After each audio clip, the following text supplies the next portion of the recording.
We begin this hour with new video from the regional government of Iraqi Kurdistan that reportedly shows last week's raid on an ISIS compound in Iraq.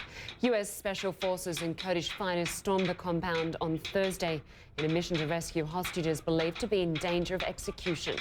A U.S. soldier was killed during that operation. U.S. officials say 70 hostages were freed. Let's bring in our senior international correspondent Paton Walsh for more on all of this. He joins us from Gaziantep in Turkey near the Syrian border. Nick, just firstly, take us through this footage. What do we learn from it?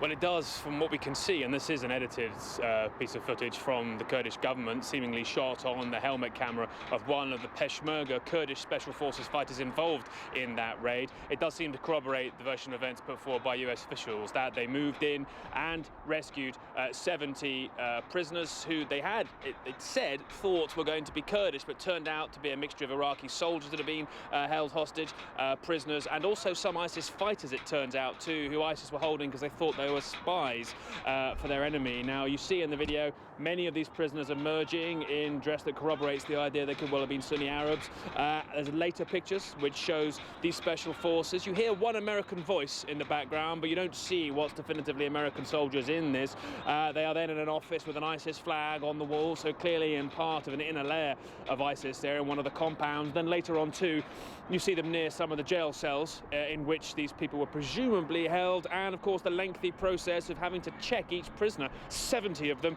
have to make sure they weren't, for example, being infiltrated by ISIS or weren't carrying weapons or explosives, etc. So a lengthy process indeed, certainly, but also above it all, really, Lynda, you hear in the background the intensity of the gunfire during this fight, the gunfire which killed Master Sergeant Joshua Wheeler, a 39-year-old veteran of 14 tours in Afghanistan and America, who US officials say his actions intervening to assist the Peshmerga made sure that actually it was the Kurds who were prevalent in this particular firefight. Lynda?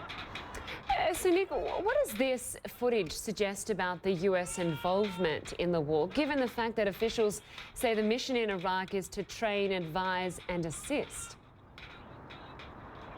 Well, there's little in the video that really opens a light on the US role here. I mean, I think it is pretty much clearly not the entirety of the footage that was shot, but a bit which makes it clear the US version of events is corroborated by it. But you know, there are many questions asked exactly what level of assistance the US were providing on the ground to Peshmerga. This appears to have been an advise and assist mission where you put special forces in with Peshmerga Kurdish special forces to assist them with advice on the ground, allow them to get kind of real-time immediate assistance and advice when they're entering the combat. It appears this advise and assist mission slightly overstretched its normal rules of engagement, or was acting under rules of engagement that weren't more widely known when they decided to step in during a moment in which a compound wall was breached. It appeared the Kurdish forces they were assisting were potentially losing in the firefight. The Americans intervened and turned the situation around, but lost one of their number, Master Sergeant Joshua Wheeler, I mentioned, a veteran of a number of tours. This gives you an idea of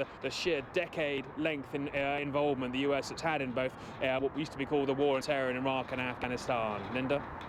Nick Paton Walsh, great to have your analysis. Thanks so much for joining us live from Turkey. The raid has raised new questions about whether the US military has returned to a combat role in Iraq, as Nick was just saying, but those who have been down that road before know the consequences all too well. In an interview with CNN's Fareed Zakaria, former British Prime Minister Tony Blair acknowledged the Iraq war helped ISIS come to power. He apologised for mistakes made during the invasion, but says he doesn't regret ousting Saddam Hussein. Of course, you can't say that those of us who removed Saddam in 2003 bear no responsibility for the situation in 2015. We have tried intervention and putting down troops in Iraq. We've tried intervention without putting in troops in Libya. And we've tried no intervention at all but demanding regime change in Syria. Right? It's not clear to me that even if our policy did not work, subsequent policies have worked better. You can see the full interview on Fareed Zakaria GPS later today at 10 a.m. Eastern Time in the US, 11 a.m. in London. And tune in for a CNN special report, Long Road to Hell, America in Iraq. Monday night at 9 p.m. Eastern in the US. That's Tuesday morning at 9 a.m. in Hong Kong.